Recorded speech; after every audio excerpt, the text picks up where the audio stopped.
Voici Alicia. Ça ne paraît pas, mais cette jeune femme de 21 ans est atteinte du trouble du déficit de l'attention et hyperactivité, aussi connu sur le nom de TDAH. Diagnostiquée à l'âge de 8 ans, elle tente aujourd'hui de remédier à ses problèmes de concentration par elle-même, sans médicaments. Mais sa condition demeure quand même un défi dans sa vie de tous les jours. Bien, je vais l'admettre, je suis très désorganisée. J'ai beaucoup de difficultés avec ça. C'est un défi à me concentrer sur mes devoirs puis compléter mes travaux. Pour une personne atteinte de TDAH, le simple bruit peut devenir une source de distraction. Puisqu'elle n'est plus médicamentée, Alicia doit apprendre à se concentrer par ses propres moyens, ce qui n'est pas une tâche facile. La musique et un environnement silencieux est donc son premier choix lorsqu'il est temps pour elle de travailler ou d'étudier. Donc, je vais essayer de mettre la musique dans l'arrière-plan.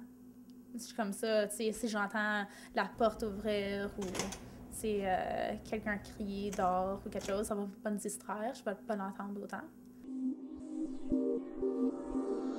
Dans le cerveau, l'encéphale est composé de 2 milliards de neurones. Pour qu'une personne puisse penser, se déplacer ou ressentir, ces neurones doivent communiquer entre eux grâce aux neurotransmetteurs. Lorsqu'un neurotransmetteur est libéré par un neurone, il traverse les synapses et se lie à un récepteur sur un autre neurone qui fait passer un signal. Dans le cas d'une personne atteinte de TDAH, les neurotransmetteurs comme la dopamine qui permet de réguler le comportement et les récepteurs neuronaux ne communiquent pas correctement. Pour remédier à cette anomalie, plusieurs médicaments existent.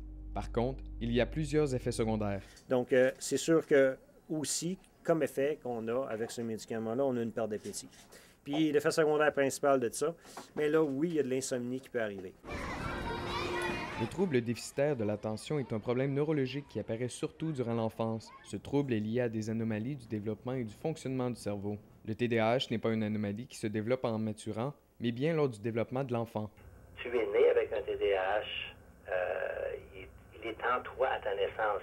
C'est dans la manière que tes lobes frontaux ont été créés. Dans la famille d'Alicia, plusieurs personnes ont déjà été diagnostiquées et parfois, elle s'inquiète même du sort de son fils. Des fois, je me concerne un peu comme mon fils. Il est beaucoup trop jeune à être diagnostiqué ou même penser à ça, mais il a beaucoup d'énergie. Puis il me fait penser beaucoup à comment j'étais quand j'étais petite. Dans le cas d'une personne atteinte de TDAH, plusieurs comportements distincts peuvent se manifester. Il ou elle aura de la difficulté à s'organiser, sera en recherche constante de stimulation forte, s'inquiéteront sans cesse et auront une négligence des vrais dangers. Mais ce n'est pas tout.